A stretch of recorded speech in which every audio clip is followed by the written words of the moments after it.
શાસ્ત્રીજી મહારાજે આ પૃથ્વી પર આવી એવું અદભુત કાર્ય જે કર્યું, એ કાર્ય જ એવું કર્યું છે કે જેની સ્મૃતિ આપણા જીવનની અંદર અખંડ રહેલી છે. છતાં પણ એમને આ શતાબ્દી મહોત્સવ પ્રસંગે એક એવો અદભુત ગ્રંથ તૈયાર કરવો, એવો એક વિચાર આજથી ઘણા મહિના પહેલા મુંબઈ રહેતા સંતોના વિચાર આવ્યો કે આવો એક ગ્રંથ આ વખતે તૈયાર થાય તો જેથી કરીને એ ગ્રંથ દરેક હરિભક્તોના ઘરની અંદર અને રહે તો એની સ્મૃતિ એ કાયમ એના દર્શન કરે, કે જેથી કરીને શાસ્ત્રીજી મહારાજનો આખો જીવન ચિતાર એમના હૃદયને વિશે કાયમને માટે એમના જીવનમાં રહે. એટલા માટે વિચાર એમને દર્શાવ્યો.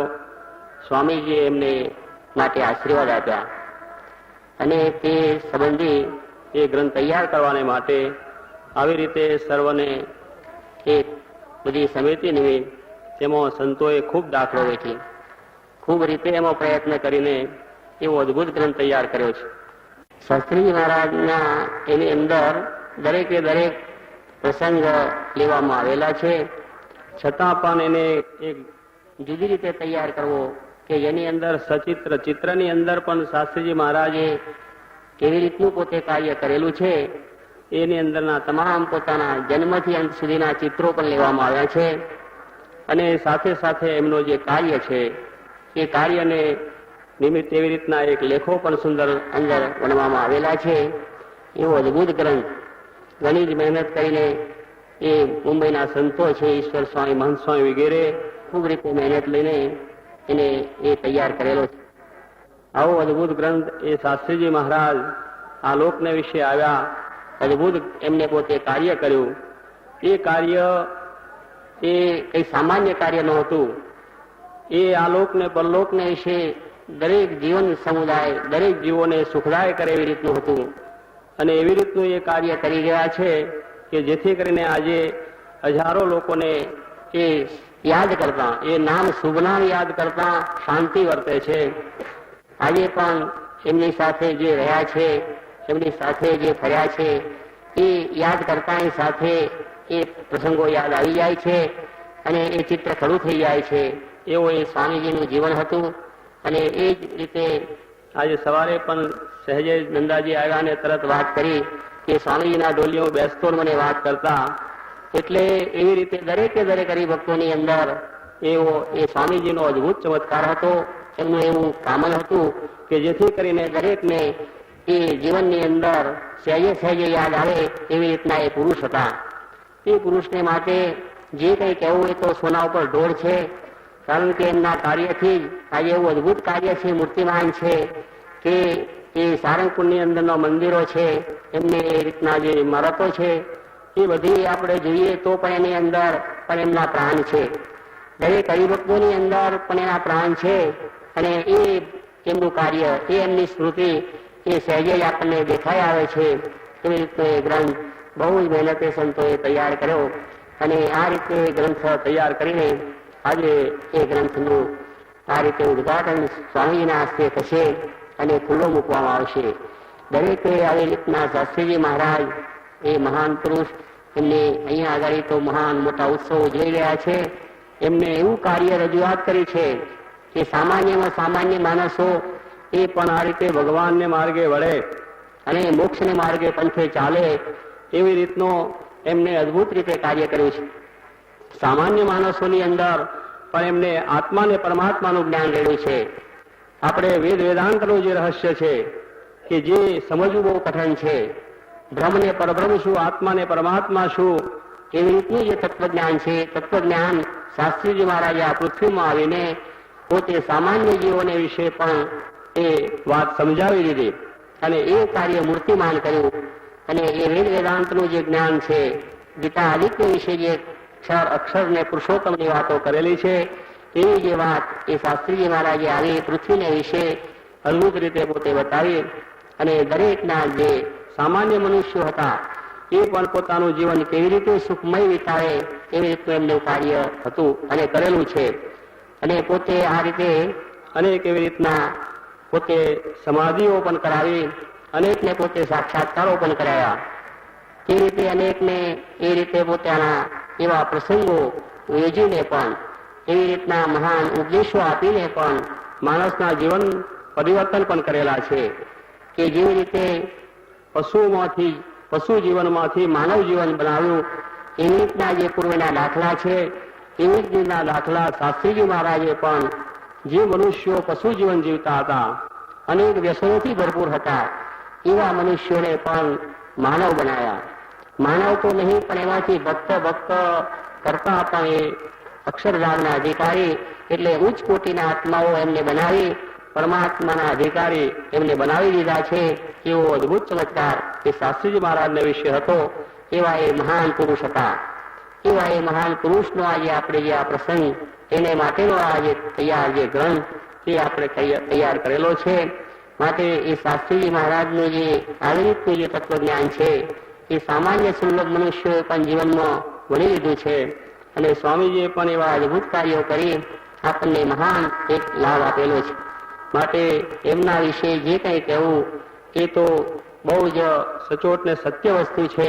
અને એ રીતે સ્વામીજીએ પણ દરેકને પોતે આવી રીતે પોતાનું શુદ્ધ વર્તન રાખીને, કારણ કે વર્તન વગર વાતો નકામી છે, એ જે આપણે વાત કરીએ છીએ એ વાત એ સ્વામીજીના જીવનને વિશે હતી કે જેવું પોતાનું વર્તન એવી જ રીતે એ પોતે કાર્ય કરી બતાવેલું છે. કારણ કે સંત મહાત્માઓનું જીવન એવું હોય છે કે જેવું વાણીમાં એવું જ વર્તનમાં છે. તેમ સ્વામીજીએ પણ પોતાના જીવનની અંદર જે બોલતા એ પ્રમાણે પોતાનું વર્તન હતું, જેથી કરીને હજારો મનુષ્યોને એમના તરફ આકર્ષણ થયું અને એ મનુષ્યોએ એમના દર્શન સમાગમથી અને આ રીતે એમનો અદભુત લાભ લીધો છે. એવા એ સ્વામીજી હતા. સ્વામીજી પોતે જેમ પોતાના જીવનના અનેક પાસાઓની અંદર આવી રીતના અનેક રીતના પ્રસંગોની અંદર અનેક મનુષ્યોને આ રીતે પોતે લાભ આપેલો છે. અને એ રીતે પોતે યજ્ઞ યાગાદિક પણ કર્યા છે. અને દરેક મનુષ્યો, દુઃખી મનુષ્યોને પણ એમને પોતે અભયદાન આપીને તથા એમના જીવનમાં રસ લઈને એમની સાથેના પ્રેમ કરીને પણ એમના જીવન સુખી કર્યા છે. એટલે જે રીતે કે આપણે આ મનુષ્યોના કોઈ દુઃખી ન રહે, સૌ એક સહકારથી જીવન જીવે અને સૌને એક બીજા પ્રત્યેનો પ્રેમ ઉત્પન્ન થાય, એવી રીતની જે ભાવના છે એ શાસ્ત્રીજી મહારાજે પોતે આ પૃથ્વીને વિશે કરી બતાવી છે. આજે સ્વામીજી યોગીજી મહારાજ એ જ ભાવના ઉત્પન્ન કરી છે કે જેથી કરીને આટલો બધો મોટો સમુદાય છે એ જ રીતે અત્યારે આપણે ભેગા થયા છે. એનું કારણ એ કે શાસ્ત્રીજી મહારાજના જે બીજ એકબીજાના પ્રત્યેનો પ્રેમ રાખી, ભાવ રાખીને જે આ રીતનું કાર્ય કરવું, અક્ષરને પુરુષોત્તમનું જે જ્ઞાન એ દરેકને જીવનની અંદર ઉતરે એ માટેનું એમનું જે કાર્ય હતું એ કાર્ય આજે બહુ જ વેગથી યોગીજી મહારાજ પણ પોતે ચલાવી રહ્યા છે. માટે એમના જીવનની સ્મૃતિ તો એક જ છે. એમને પોતાના જીવનને પોતે એમને અનેક સમુદાય, ભક્ત સમુદાય હતા, બધી રીતના પોતે હતા, છતાં પણ એમનું એક મુખ્ય કાર્ય તો અક્ષર ને પુરુષોત્તમ, એ આત્માને પરમાત્મા, બ્રહ્મને પરબ્રહ્મ, એ દરેક મનુષ્યો પોતે સમજે અને એ સમજીને જીવનમાં ઉતારે અને એ પ્રમાણે સુખી બને.